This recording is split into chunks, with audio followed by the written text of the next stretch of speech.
Imagine this. It's a Friday evening. You're tired, perhaps a little lonely after a long week. You scroll through your phone and a video pops up on Douyin, a competitor to TikTok, exclusive to China. On screen, a middle-aged woman appears. She's charming, elegant, with perfectly applied makeup, a sweet, calm voice. She calls herself Sister Hong. She quickly captivates you. Her voice, her demeanor, a strange blend of maternal warmth and undeniable allure. She hints at being married, a detail that only deepens her mystique, making her embody a forbidden fantasy. Soon, her channel becomes your obsession. You consume every video. Then, the unexpected happens. She reaches out to you, and not just with a message, but with an offer too tempting to refuse. There's a single intriguing condition. Pay close attention. All she asks is for a simple offering, a bit of milk, rice, or cooking oil. In return, she promises an unforgettable, passionate encounter in the privacy of her modest apartment.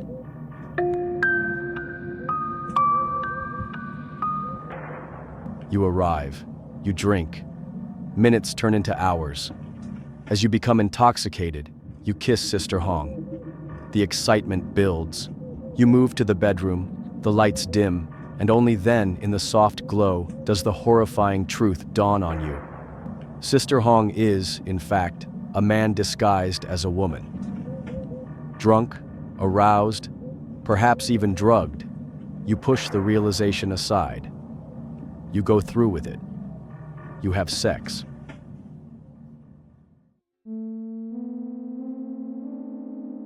The next morning, fragmented memories of the night before flicker in your mind.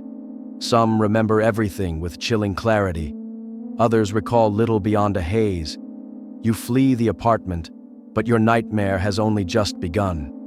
Soon, like countless other victims of Sister Hong, you discover you are not alone.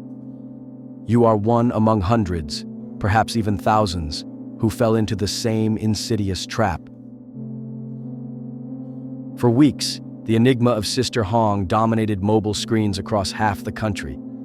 She was seen as an exotic, even extravagant influencer, seemingly harmless. Her face was always heavily made up, her wig perfectly styled, her feminine clothing modest. Incredibly, no one suspected that Sister Hong wasn't a woman. And if anyone did, if anyone dared to voice their suspicions online, their comments were drowned out in a deluge of adoring fans.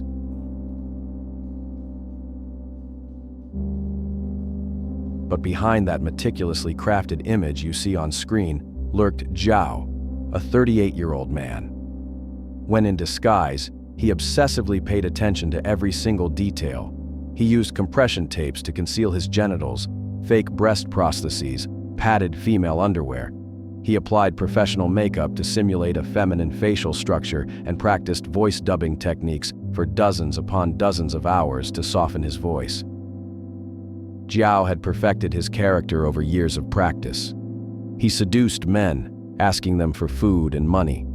He would then intoxicate and drug them in his apartment, filming them while he had sex with them.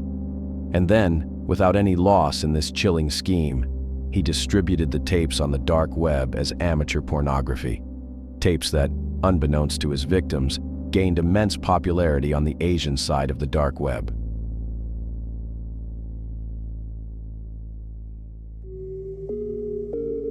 The authorities in Nanjing finally raided Sister Hong's apartment after an anonymous tip. What they found was truly disturbing. Dozens of explicit recordings of non-consensual sexual acts involving over 200 men, many of them unprotected, all within his carefully staged bedroom. The videos were leaked. Victims were horrified to see themselves having sex with a man, knowing that their most intimate moments were going viral. But the true horror arrived later, when information emerged that left everyone as chilled as they were terrified.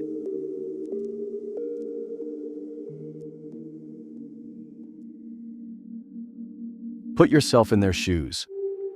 According to several local media outlets like The Paper and NetEast, as well as thousands of users on Weibo, Jiao, the man portraying Sister Hong, was a carrier of the HIV virus.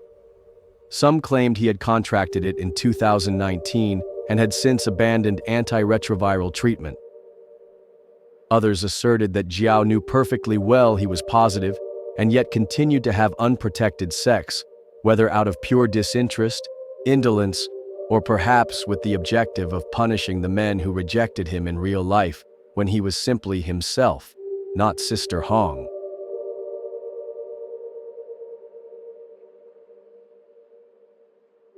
Within hours, the news exploded across social media like a digital plague. How many infected? Did he know what he was doing?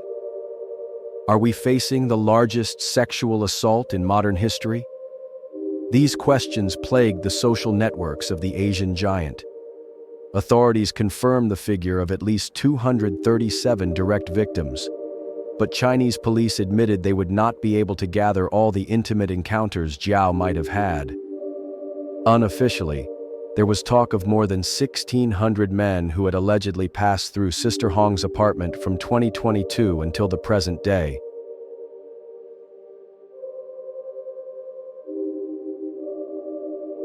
The mechanics were simple. Jiao would dress as Sister Hong, record every encounter with hidden cameras, and then distribute the recordings in clandestine paid groups. Each access cost 150 yuan, about $20. It was later revealed that many of his victims were subscribed to these very clandestine groups, unknowingly watching themselves without their consent on hidden portals of the digital underworld, having intimate relations with a crossdresser. And as we saw, for added irony, many of them without condoms, because, of course, they all came to believe, catastrophically, that Sister Hong was a married, mature, experienced, and clean woman. No one went to see her without protection. Each lie on the list I just told you is bigger than the last. When it became known that Jiao was HIV positive, a wave of mass hysteria swept through the cities of Nanjing, Wuhan, and Shanghai. Clinics overflowing with terrified men, influencers caught crying by fans, and instant public health campaigns were just the beginning. Some of these clinics nearly collapsed from the massive influx of Sister Hong's victims, as well as their terrified girlfriends and wives who feared they too had been infected by proxy. It was an absolutely historic event.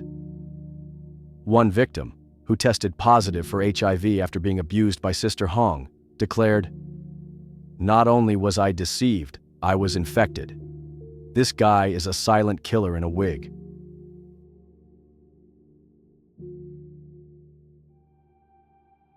Jiao led a double life. During the day, he dressed as an ordinary citizen. At night, he transformed into Sister Hong. He spoke with dozens of men, sometimes even having 3 or 4 dates a day. His motivation remains unknown to this day, but some leaks suggest he had a secret list titled Male Punishments. According to this, each man was a target he had to record and, if possible, infect. A viral and deliberate punishment, a bizarre, modern, and asymmetrical revenge. And instead of being horrified, society reacted with memes.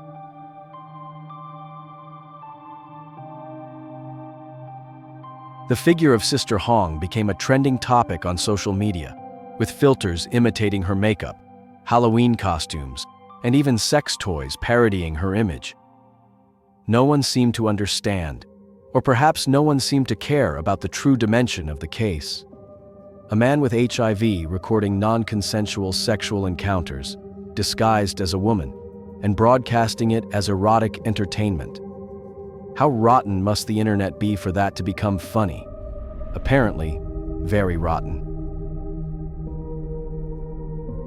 Jiao was arrested on July 6, 2025. The prosecution will seek life imprisonment. Some users are even demanding the death penalty for him for systematic poisoning, although the Chinese judicial system is still debating the legal classification. The room where the events took place has been sealed off and boarded up. Neighbors place incense at the door of what was Sister Hong's apartment, convinced the place is cursed. Others claim to have heard high-pitched laughter from behind the walls in the dead of night. A ghostly plan, it seems. On the internet, viral isn't always fun. Sometimes viral is, in fact, viral in more ways than one. And Jiao, embodying Sister Hong, was a chilling proof of that. If you have a story to share, or if there's a case you'd like me to investigate, send me an email at the address on screen. Thank you for watching until the end of Blacklight Files.